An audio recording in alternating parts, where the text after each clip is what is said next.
Bonjour Patrice. Bonjour à tous et bienvenue sur notre webinaire du mois de janvier. Euh, c'est un webinaire tourné sur le management des risques et qui est organisé une fois de plus par Reliance. Vous êtes de plus en plus nombreux à nous retrouver lors de cet événement régulier et nous vous en remercions vivement. Alors, je m'appelle Patrice Mathieu, je suis responsable de la coordination et de l'innovation RH au sein du groupe Reliance. Et j'aurai le plaisir d'animer ce webinaire durant ces 3 quarts d'heure. Pour celles et ceux qui ne nous connaissent pas encore, Reliance est un groupe mutualiste européen de référence en assurance et management des risques au service des acteurs de la santé et des territoires et qui intervient principalement dans le domaine de la protection sociale et des services en management des risques. Alors, pour m'accompagner aujourd'hui, j'ai la joie d'accueillir Stéphane Crémades. Bonjour Stéphane. Bonjour Patrice. Enchanté. Merci Stéphane. Stéphane, que je remercie vivement, qui est cofondateur de la start-up française Olicare, qui viendra nous parler de sa solution digitale innovante, cliniquement prouvée, et qui permet d'aider les employeurs publics à détecter, prévenir et prendre en charge la santé mentale de leurs agents. Je n'aurais pas mieux dit. Merci Patrice. De rien Stéphane. Alors, me direz-vous, pourquoi parler aujourd'hui de santé mentale au travail ? Est-ce un effet de mode ou au contraire un nouvel enjeu stratégique pour les ressources humaines ? Quel rôle et quelles responsabilités ont les employeurs vis-à-vis des pouvoirs publics sur ce sujet ? Comment pouvons-nous agir concrètement et collectivement pour éviter cet épuisement professionnel qui nous menace potentiellement toutes et tous ? Autant de questions sur lesquelles nous allons essayer de répondre durant ces 3 quarts d'heure que nous allons passer ensemble. Alors, qui dit webinaire, dit quelques règles techniques de fonctionnement. Vous avez en bas à droite de votre écran la possibilité de nous poser des questions directement sur le chat. N'hésitez pas, c'est fait pour ça. On essaiera d'y répondre. Si certains d'entre vous rencontrent des problèmes d'ordre technique, vous pouvez vous exprimer directement sur le chat et interagir avec ma collègue Kili Diaz, que vous ne voyez pas à l'écran, que je remercie d'avance et qui essaiera de résoudre vos difficultés. Et enfin, comme d'habitude, on vous a préparé un petit support qui sera disponible dans les prochains jours sous forme de newsletter que vous recevrez par mail où vous pourrez retrouver le replay du webinaire, le support de présentation, ainsi que les réponses à toutes les questions que vous nous aurez posées et qui éventuellement n'auront pas trouvé de réponse faute de temps. Alors, important, avant de démarrer ce webinaire, notez qu'exceptionnellement, nous vous proposerons en fin de webinaire une petite surprise, mais on ne vous en dit pas plus. Et comme on a beaucoup de choses à traiter durant ces prochains 3 quarts d'heure, on va rentrer directement dans le vif du sujet. Alors, au menu aujourd'hui, Stéphane, est-ce que tu peux nous présenter le sommaire ? Oui, tout à fait. Donc, on va commencer par essayer de cerner rapidement ce qu'est la santé mentale au travail, rentrer dans quelques définitions et quelques mises en perspective, approcher la nécessité d'une approche globale. Qu'est-ce que cela comprend ? Comment on fait pour traiter le sujet, le détecter, le prendre en charge et faire de la prévention ? On parlera ensuite d'une approche innovante concrète avec Olicare et des cas concrets de déploiement qui ont fonctionné dans différents établissements. Et enfin, on vous donnera un peu de champ de perspective sur ce qui peut nous attendre dans le futur sur ce champ de santé mentale. Merci Stéphane, ça nous met l'eau à la bouche. Alors justement, concrètement, est-ce que tu peux tout de suite déjà nous poser le débat ? Qu'entend-on par santé mentale au travail ? Alors, je vous propose de repartir de la définition de l'Organisation mondiale de la santé. Quand on parle de santé mentale, l'OMS a défini comme un état de bien-être qui permet à chacun de réaliser son potentiel, de faire face aux difficultés normales de la vie, de travailler avec succès et de manière productive et d'être en mesure d'apporter une contribution à la communauté. Donc ça, c'est la définition officielle de l'OMS et qui cadre bien tous les éléments de la santé mentale, puisqu'elle induit aussi le fait que la santé mentale, elle est aussi potentiellement aussi physique et qu'il y a une corrélation entre les deux. Le principe,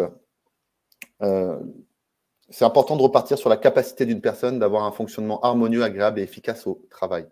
Voilà, on peut partir de ce principe-là. Il est assez fondateur. Comment on arrive à ce fonctionnement?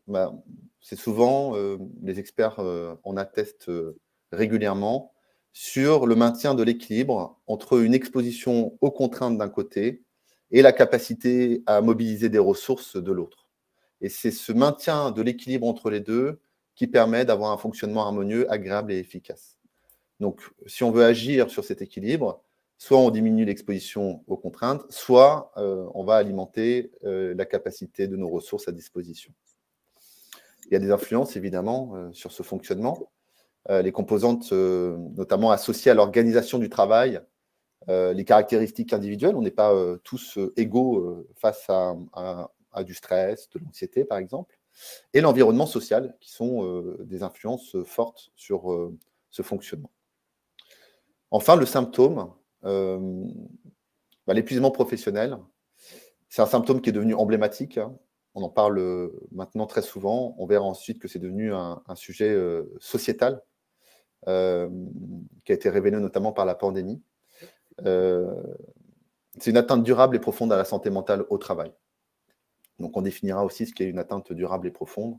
Et quel est l'enjeu de l'épuisement professionnel? Qu'est-ce que ça génère en termes d'effondrement psychique, émotionnel et physique?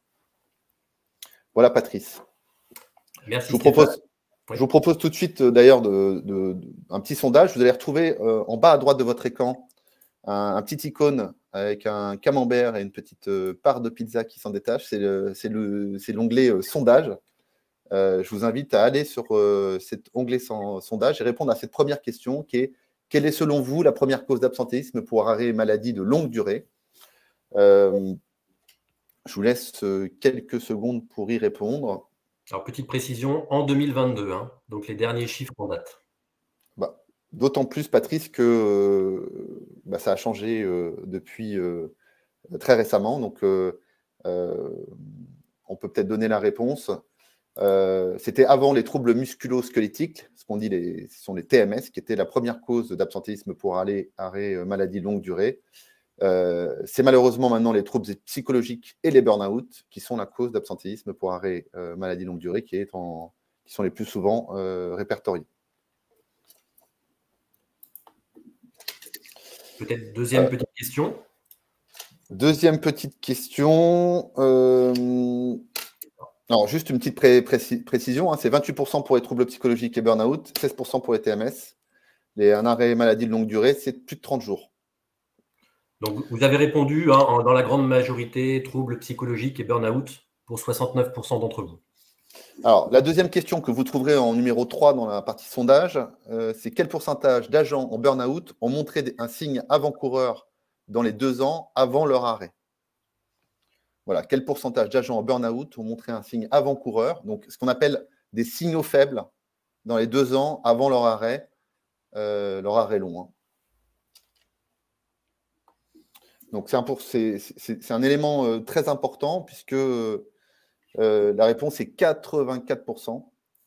Donc, 84% des agents en burn-out, c'est-à-dire qui sont partis en arrêt, en général, c'est beaucoup plus de 30 jours parce qu'un burn-out, c'est 9 mois en moyenne, ont montré un ou plusieurs signaux faibles avant-coureurs dans les 2 ans avant leur arrêt de travail. Donc, qu'est-ce que ça peut être? Ça peut être une sensation permanente d'être débordé, une influence sur l'appétit, un manque d'appétit ou au contraire des aspects boulimiques, une fatigue intense dont on n'arrive pas à trouver la cause immédiate, une perte d'estime de soi, on le retrouve systématiquement, une désocialisation, je fais moins de choses à l'extérieur, je vois moins mes amis, je vois moins ma famille, et puis du cynisme. On peut aussi rajouter l'irritabilité, par exemple. Dernière petite question. Je vois qu'ailleurs, on l'a fait maintenant, Patrice. Oui, on y va. Quel est le coût moyen annuel par salarié de l'absentéisme en France? Donc, est-ce que c'est inférieur à 1 000 €, 1 500 €, 3 500 € ou 9 500 €? Le coût moyen annuel par salarié de l'absentéisme en France, c'est un coût moyen par salarié, qu'il soit ou non arrêté, hein, c'est rapporté à la masse salariale. Donc, en fait, on peut le ramener au nombre d'agents.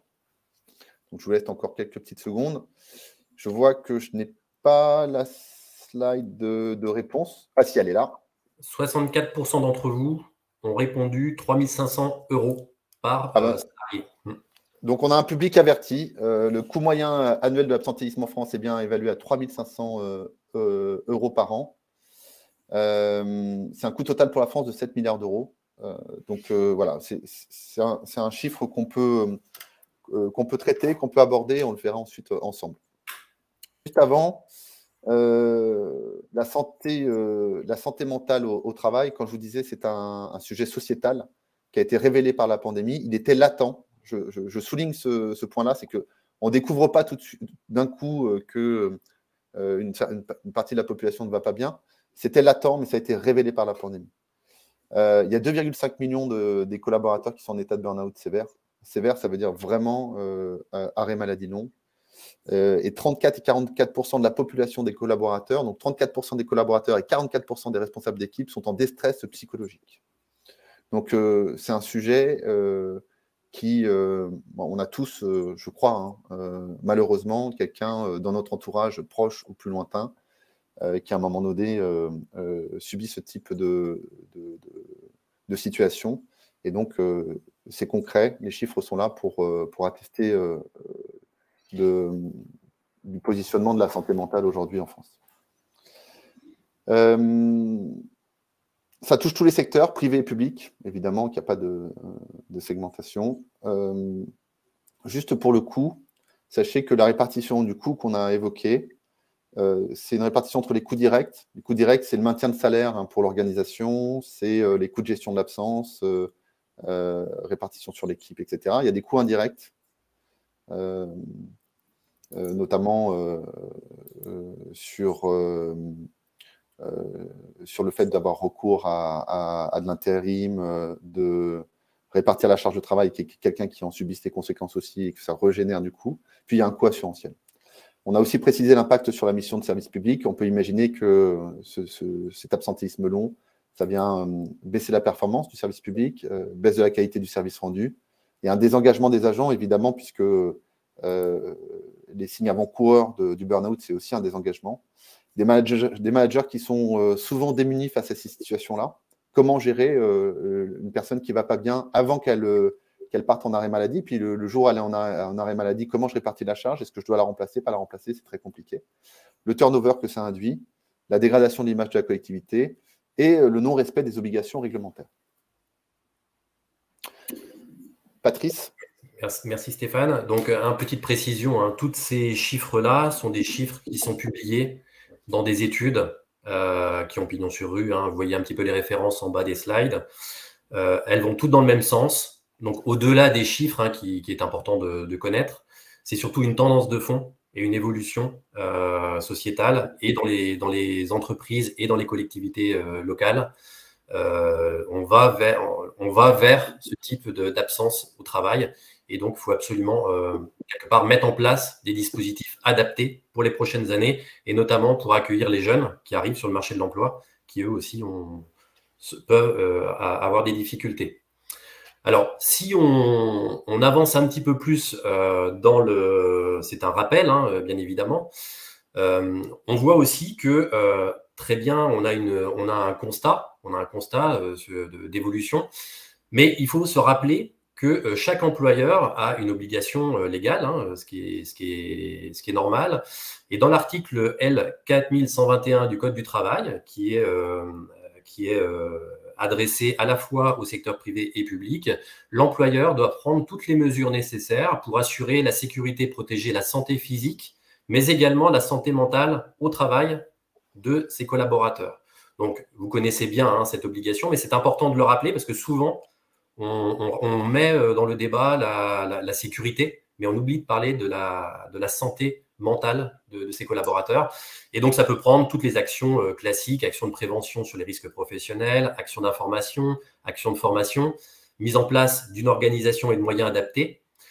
Et rappelons-nous, hein, un élément quand même important, c'est qu'en cas de manquement, l'employeur a sa responsabilité civile et pénale qui peut être engagée. Donc ça, c'est important. Quand on va avoir des arrêts lourds ou qu'on va avoir un suicide ou qu'on va avoir, il peut y avoir à un moment donné une attaque, entre guillemets, hein, au pénal ou au civil pour manquement à une obligation réglementaire. Donc, c'est quand même important aussi de rappeler ça à chacun d'entre nous et aux employeurs. Merci Patrice. Alors, l'approche globale, c'est une nécessité. Et c'est ce qu'on va regarder un petit peu là dans les prochains slides. L'approche collective, donc je rebondis sur ce que disait Patrice, l'évaluation des risques psychosociaux en lien avec le document unique d'évaluation des risques professionnels, le DURP, la démarche d'amélioration de la QVCT, l'action de formation de sensibilisation, c'est l'approche collective. Et l'approche individuelle, on peut imaginer prévenir en proposant des programmes sur mesure et individuels en fonction des thématiques par individu. Pouvoir détecter des signaux faibles en rapport aux 84% des personnes qui ont montré des signaux faibles avant de partir en burn-out.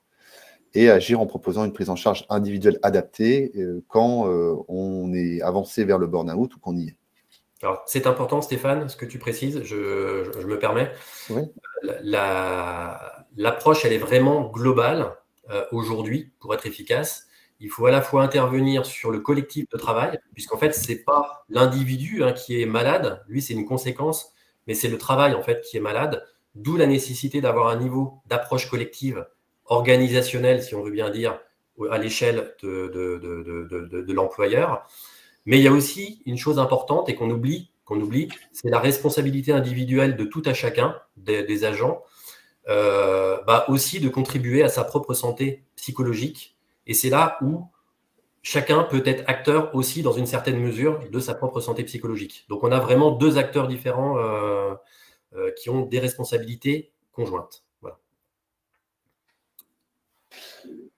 Très bien.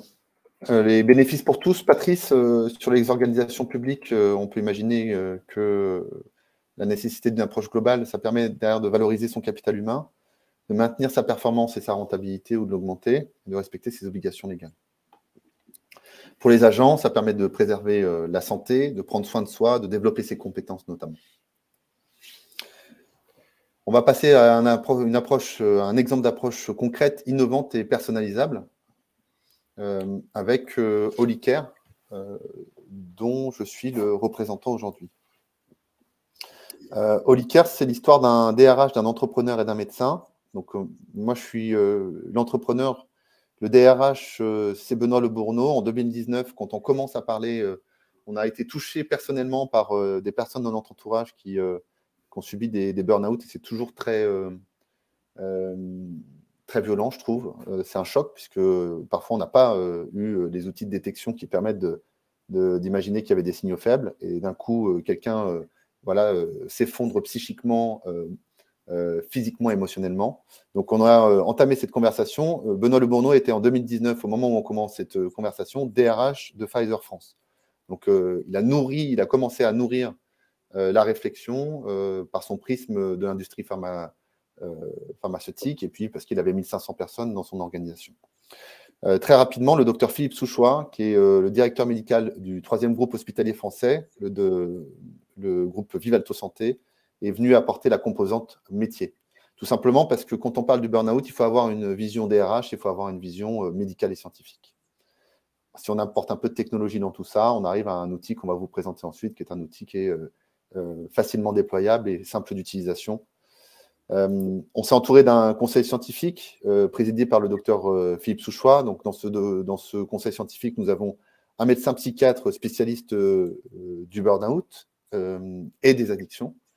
Le docteur Clément Duré, qui est chef de service des pathologies professionnelles à l'hôpital de Garches, qui est devenu aussi entre-temps le directeur médical d'Holycare. Le docteur Léna Lounis, qui est psychothérapeute, psychologue clinicienne, et le docteur Jean Denisot, qui travaille à l'Institut du cerveau et qui notamment, avec son équipe, travaille sur les biais cognitifs chez l'homme et les ressorts de la motivation. Comment nous avons abordé le sujet? La première étape, ça a été de mettre en place un outil pour détecter des signaux faibles. Donc aujourd'hui, on a un outil qui fonctionne déjà depuis plusieurs années, qui s'appelle l'Holytest. J'en détaillerai derrière le fonctionnement plus précis, mais sachez que l'Holytest, C'est un questionnaire digital qui, en 7 minutes, permet de graduer des profils en termes de santé psychique de la personne qui le réalise. Les résultats sont immédiats et sont scientifiquement prouvés. En fonction de cette détection, on a deux éléments, un aiguillage vers deux grandes parties, soit de la prévention, parce qu'il faut imaginer qu'on a quand même 80 à 90% de la population qui va plutôt bien. On parle de santé mentale ce midi, mais il faut aussi saluer toutes les personnes qui vont bien. Mais notre enjeu, c'est de les maintenir aussi dans cette bonne situation mentale. Donc, on a de la prévention qui est issue de l'OLI-Test. Donc, on a des parcours d'éducation préventif avec certification qui vont être sur mesure, qui vont être personnalisés en fonction de l'OLI-Test qui a été réalisé. L'OLI-Test, c'est plusieurs milliards de possibilités qui en ressortent. Et aujourd'hui, c'est plusieurs milliards de possibilités. Ça nous permet d'avoir vraiment une prise en charge du côté de la prévention sur mesure et une prise en charge, si ça s'allume, du côté du burn-out, qui est vraiment personnalisée, cette fois-ci avec une équipe pluridisciplinaire qui sont notre directeur médical qui encadre des infirmières coordinatrices santé, des psychologues, des assistantes sociales, de l'activité physique adaptée, et puis on va même jusqu'au yoga, la sophrologie et la méditation. Vous avez un outil de pilotage en tant que déployeur de cette solution dans votre organisation, et le déploiement va permettre aussi de valoriser les actions qui sont déjà existantes dans les collectivités. On sait avec Patrice qu'il y a déjà beaucoup de choses qui sont faites dans vos organisations. L'idée, c'est souvent du physique, c'est souvent une présence physique. L'idée, c'est de pouvoir avoir un schéma hybride avec digital et physique qui permet d'optimiser en fait la détection, la prévention et la prise en charge. Et on va jusqu'au retour à l'emploi quand quelqu'un est en arrêt maladie long, puisque le travail qu'on va faire, ça va être de détecter où il se situe, de le prendre en charge avec une équipe pluridisciplinaire sur plusieurs semaines et potentiellement de le ramener dans un environnement de travail en diminuant le taux d'indisponibilité et évidemment la souffrance. Nous sommes une entreprise de l'économie sociale et solidaire. Nous poursuivons à ce titre un objectif d'intérêt public. L'objectif d'intérêt public, c'est de résorber, de résoudre, de diminuer la souffrance mentale au travail.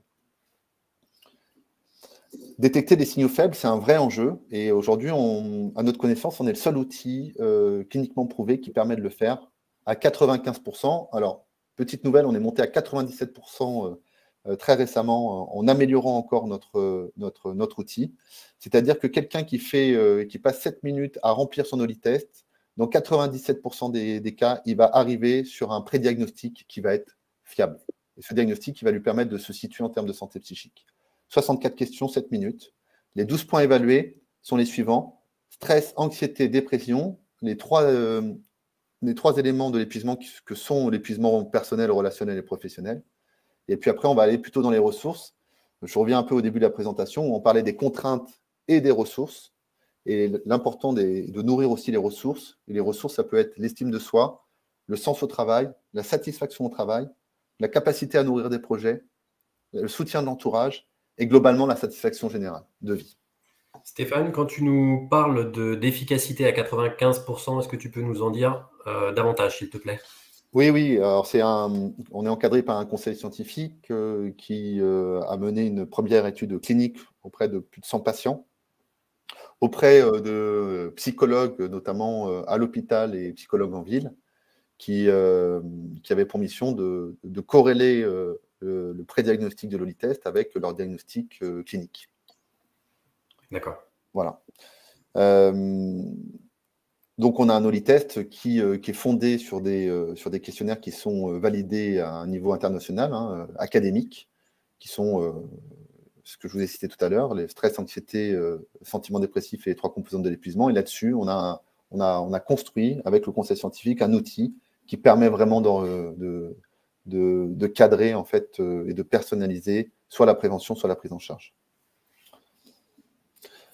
Vous voyez là les 4 profils préventifs et les 3 profils curatifs qui ressortent de l'OLI-Test. Donc, profil 1, pas d'alerte. 2, risque faible. 3, risque modéré. 4, risque élevé. Alors, à risque élevé, il faut commencer déjà à intervenir parce que c'est quelqu'un qui peut basculer dans un arrêt de travail lié au burn-out du jour au lendemain. Ça peut lui prendre 2 jours comme 3 mois, mais il est déjà sur une ligne de crête.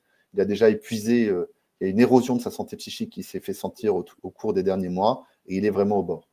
Puis on a des profils dits curatifs où il y a un problème burn-out avéré, et on arrive même à faire la segmentation grâce à cet outil entre un probable burn-out avéré et un probable burn-out sévère. C'est vous dire la précision, la granularité qu'on arrive à définir avec cet outil.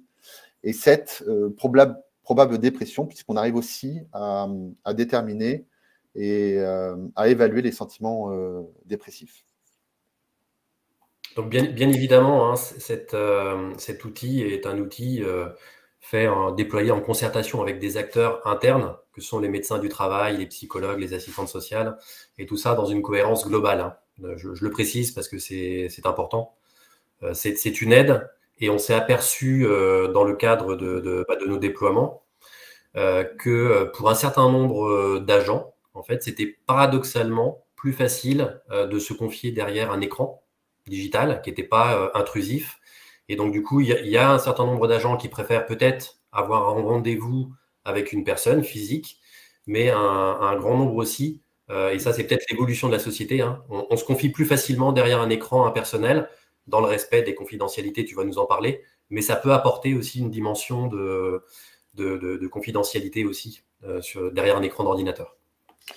Alors, j'en profite pour répondre à une ou deux questions là, que je pioche à la volée. Ce n'est pas une application téléchargeable, c'est un lien web app donc, qui est envoyé par mail. C'est encore plus simple pour la personne qui l'utilise, puisqu'en un clic, il se retrouve sur son interface, il crée son profil et il est tout de suite sur l'Olitest. Et encore une fois, il va disposer de ses résultats directement à l'issue des 7 minutes qui va passer plus ou moins, hein, ça dépend du contexte. L'autre, juste pour rebondir sur ce que disait Patrice, il y a aussi le fait d'avoir des amplitudes horaires sur l'Olitest. L'Olitest est disponible 24 heures sur 24, 7 jours sur 7. Donc, c'est déjà une mise à disposition qui est très facile. Et puis après, l'accès aux ressources, quand on parle d'équipe pluridisciplinaire, trouver un bon psychologue disponible, à qui on a confiance et qui peut répondre à notre besoin. Aujourd'hui, en France, on peut le dire, c'est extrêmement compliqué. Au-delà de la stigmatisation, au-delà du fait de faire un pas vers cette prise en charge, au-delà du fait d'avoir ce plafond de verre de la prise en charge psychologique, même si on a envie, c'est compliqué d'y avoir accès. Là, on facilite l'accès dans un cadre qui est protocolé, facile, sécurisant pour tout le monde. Donc évidemment qu'il y a des gens qui préfèrent le rendez-vous physique. Très bien. Si on a un modèle hybride, on est encore plus pertinent dans la prise en charge. L'idée, c'est de prendre en charge. Hein. C'est ça. Hein. C'est d'éviter que la situation se dégrade ou que la pathologie advienne. Il faut juste préciser, Patrice, que à l'issue de l'Olitest, il y a quand même un bilan collectif anonymisé pour l'employeur, parce que l'enjeu, c'est que quand même on garantisse le secret médical et donc l'anonymisation des données pour l'agent. Mais il y a quand même des actions qui vont pouvoir être retirées d'un point de vue RH du bilan collectif, puisqu'on va avoir accès, c'est peut-être c'est la slide d'après, on verra ça ensuite, on va pouvoir regarder à un instant donné quelles sont les populations les plus touchées. Je voyais tout à l'heure qu'il y avait une question sur est-ce que les femmes sont plus touchées que les hommes, est-ce que les hommes sont plus touchés que les femmes. Voilà. On va dire globalement que d'après nos premiers chiffres chez Olicare, les femmes sont plus touchées que les hommes. Hein. Maintenant, organisation par organisation, vous allez pouvoir voir par service, par lieu d'implantation, si vous avez plusieurs implantations, comment ça résonne. Et les actions RH qui sont parfois un peu aveugles dans la sensibilisation vont pouvoir être fléchées là, en fonction de ce qui va ressortir. Si c'est l'anxiété qui ressort, on va pouvoir flécher sur un service ou sur un site des actions de sensibilisation pour réduire l'anxiété. Si c'est le stress, et donc vous allez avoir une action qui va être beaucoup plus précise et pertinente grâce à l'Olitest. Alors, justement, Stéphane, une fois que l'agent fait l'Olitest et accède en fait à son bilan individuel, hein, oui. Qu'est-ce qui se passe? Eh ben, il y a plusieurs questions en fait qui tournent autour de ça en fait pour savoir maintenant. C'est pas une finalité. C'est une fois qu'on a détecté, qu'est-ce qu'on fait? Ouais. Alors, si on est dans, je reviens sur un des 3 premiers profils, hein, risque faible à modéré, on va avoir accès à des parcours d'éducation préventive digitale qui vont être tous différents, agent par agent, en fonction de ce qui est ressorti de l'Olitest. Vous allez être fléché vers des parcours. Si c'est l'anxiété qui s'est allumée raisonnablement, hein, parce que vous n'êtes pas encore dans un parcours curatif, mais l'idée, c'est quand même de capitaliser sur ce qui s'est allumé. Et si c'est en orange, c'est qu'il y a quand même un sujet.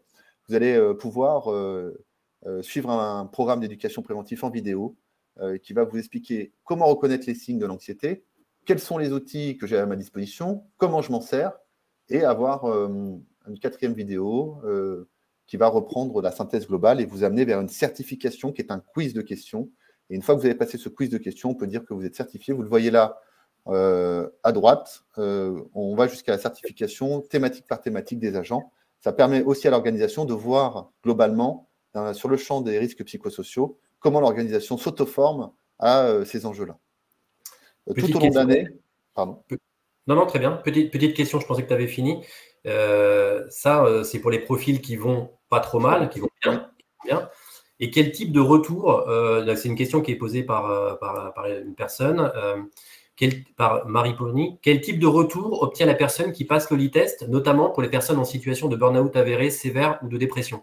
Donc les personnes qui elle va avoir accès à ces résultats. Juste pour finir sur cette partie préventive, tout au long de l'année, va être poussé dans l'environnement Holicare de la prévention sur l'alimentation, sur la mise en mouvement à travers le sport, sur des conseils d'organisation. Il y a vraiment un champ global qui se met en place autour de la santé au travail, physique, psychique, organisationnelle, qu'on va déployer tout au long de l'année.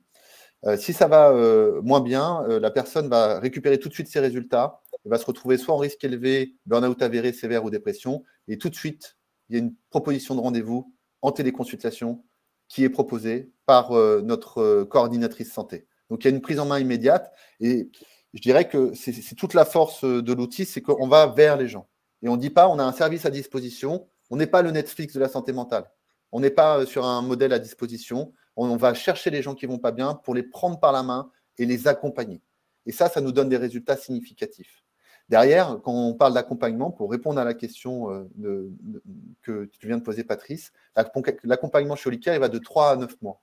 Donc, vous voyez là les nombres de séances qui est déployé. C'est du travail sérieux, tout simplement, parce que, ça permet à la personne de se remettre dans une zone de sécurité si elle était au bord, sur le risque élevé.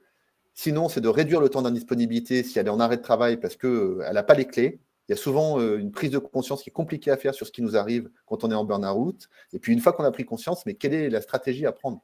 Parce que souvent, le médecin généraliste va prescrire un arrêt de travail et des anxiolytiques, mais la stratégie n'est pas définie. Peut-être que ça peut aider dans certains cas, mais ce n'est pas un plan stratégique qui permet de s'en sortir dans un délai qui est raisonnable. Nous, on propose un délai de 3, 6 et 9 mois qui marche dans 90% des cas. Oui. Sur les parcours, on a vu la partie préventive, on a vu la partie curative, quand les personnes vont mal. Tout ça dans une validation scientifique que tu expliques. Il y a une question. Alors, j'essaye de filtrer un petit peu toutes les questions parce qu'il y a beaucoup de questions. Merci beaucoup de poser des questions déjà. Oui, merci beaucoup et c'est très très bien. Et de toute façon, on apportera une réponse à chacun et à chacune et vous aurez l'ensemble des réponses dans le message qui sera envoyé post-webinaire. J'aurais une question à te poser. Vous avez évoqué un retour anonymisé à l'employeur. Oui. Afin de garantir cet anonymat, y a-t-il un effectif minimum requis pour déployer le test dans un collectif de travail? Excellente question, tout à fait. Alors, ce n'est pas un collectif minimum, c'est un nombre de réponses minimum qui est requis pour qu'il soit affiché sur le tableau de bord que vous voyez là. Et ce minimum, il est en fonction des organisations, minimum 5, et on va jusqu'à 10 sur certaines organisations. Donc l'idée, c'est que ça ne soit pas stigmatisant pour quiconque, et qu'on va même jusqu'à regrouper certains services quand il n'y a pas assez de personnes dedans, dans les champs de création de compte, pour éviter que quand il y a un service avec 5 personnes, que ce service soit là répertorié. Donc on fait très attention à ça. On est sur des serveurs HDS, on a de la CNIL et du RGPD, comme dit notre agence digitale, by design. Donc, on a été constitué par défaut sur des critères très élevés en termes de confidentialité. Moi-même, par exemple, en tant que cofondateur de Holicare, je n'ai pas accès aux résultats. C'est-à-dire qu'il n'y a que les professions médicales chez Holicare qui ont accès aux résultats. Donc, il y a une muraille de Chine qui se crée. On est en train, juste un petit mot sur l'étude épidémiologique. On a un champ de R&D. Je vous disais qu'on était une entreprise de l'économie sociale et solidaire, poursuivant un objectif d'intérêt public qui est la réduction de la souffrance liée à la santé mentale dans le cadre du travail. On a une étude épidémiologique qui est en cours sur 3200 salariés pour vraiment montrer le service médical rendu par notre approche. On a des résultats sur le terrain, mais il faut le mettre dans un cadre académique. Et ce cadre académique, c'est l'étude épidémiologique qui est déployée. Voilà. Le tableau de bord anonymisé, vous l'avez sous les yeux. Il permet vraiment de piloter ces actions RH et de répondre au DUR et de répondre aussi aux obligations légales que Patrice a déjà mentionnées. Alors, est-ce que tu peux nous parler, alors il y a des questions hein, sur est-ce que vous pouvez vous déplacer pour réaliser une conférence lors d'un colloque sur la santé mentale, sur l'explication de cet outil, ou j'aurais tendance à dire peut-être d'une façon plus générale, parler de ces sujets-là dans des ateliers, dans des conférences, pour aussi amener les bons messages au niveau des agents.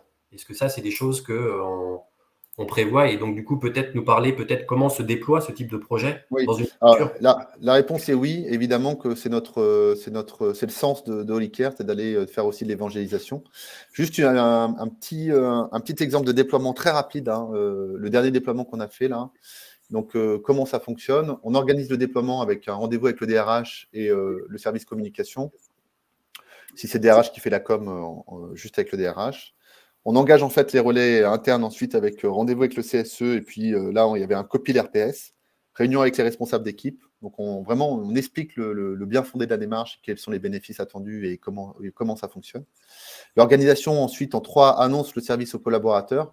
Donc, il y a un email d'information, il y a une communication sur les supports habituels, intranet, affiche, tableau de service, pour montrer que Holycare va se déployer et que c'est vraiment un service qui est pour l'individu, qui va évidemment servir à la collectivité, mais qui est pour tout à chacun, et que tout à chacun peut le faire quand il le souhaite, et à n'importe quel endroit, à n'importe quelle heure.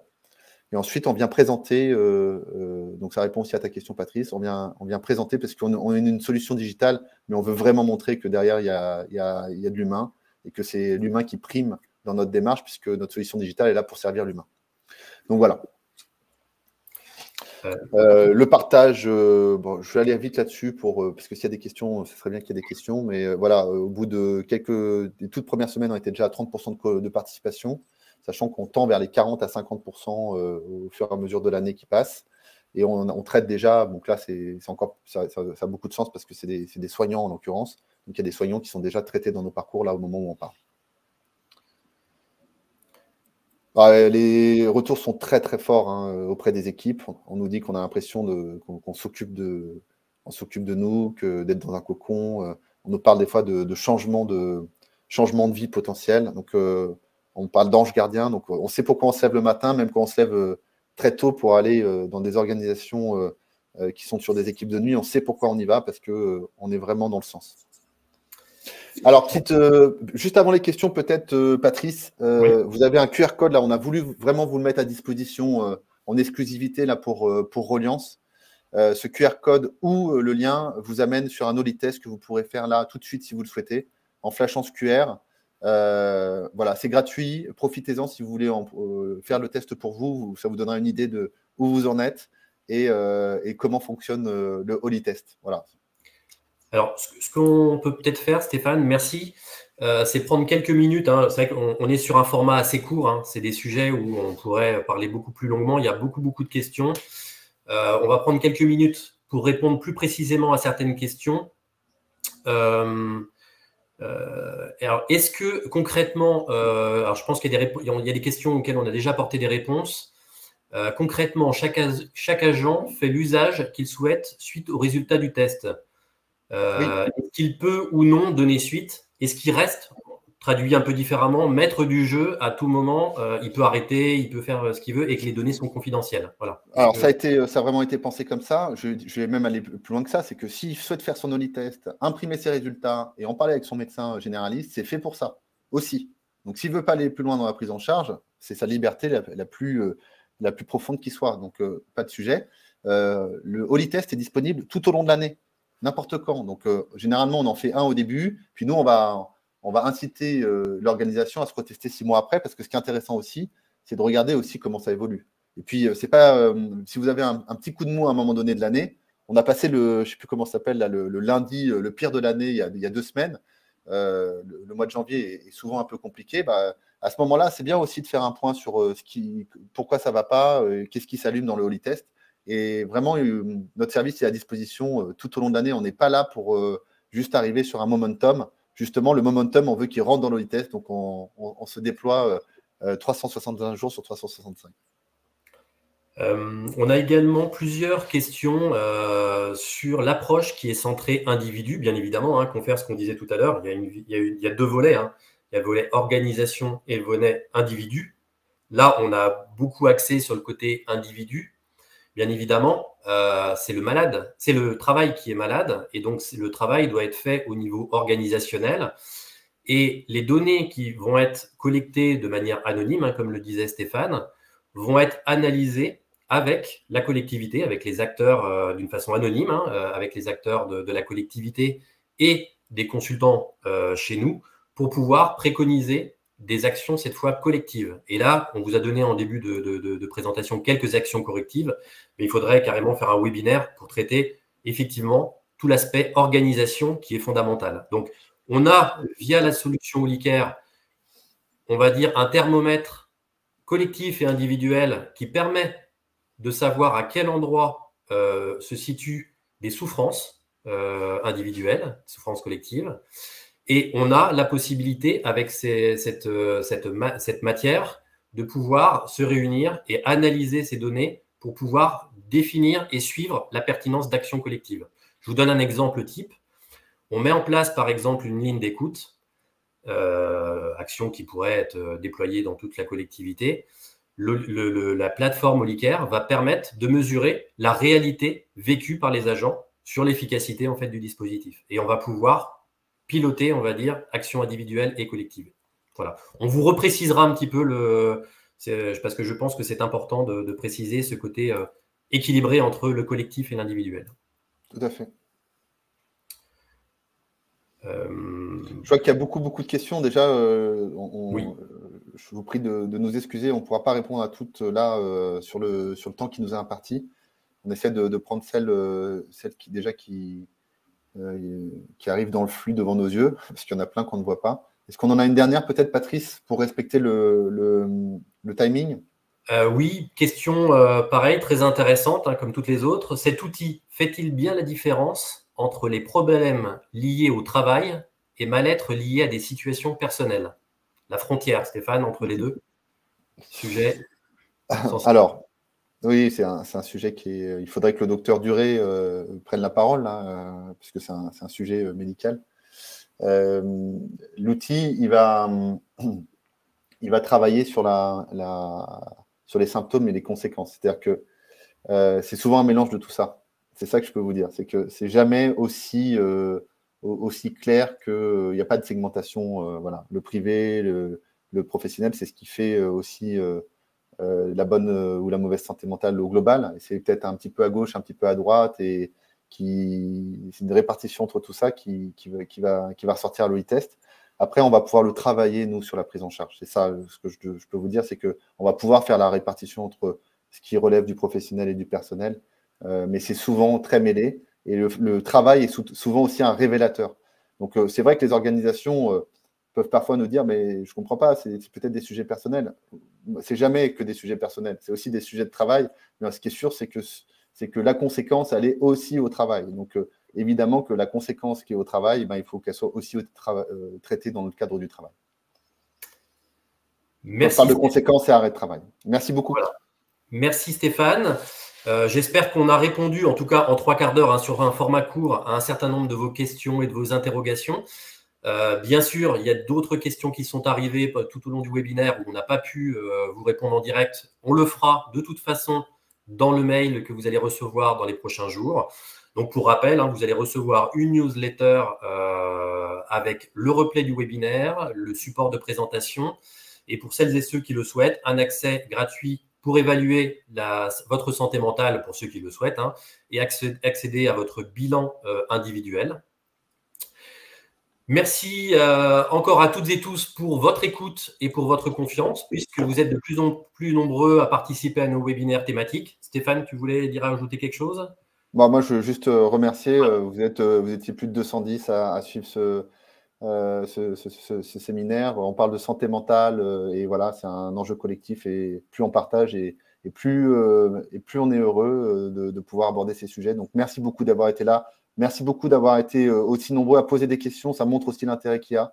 Donc, voilà, merci. Merci Stéphane pour la qualité de ton intervention également. Merci à Kili, que vous n'avez pas vu physiquement, mais qui était derrière, qui répondait à un certain nombre de questions, je le voyais, pour son accompagnement technique. Bon après-midi à tous, il est 14h16. À très bientôt sur notre prochain webinaire qui aura lieu le 6 avril prochain et qui nous parlera cette fois du processus de gestion comme outil de réduction de l'absentéisme. Merci encore et bon après-midi à tous. Au revoir. Au revoir.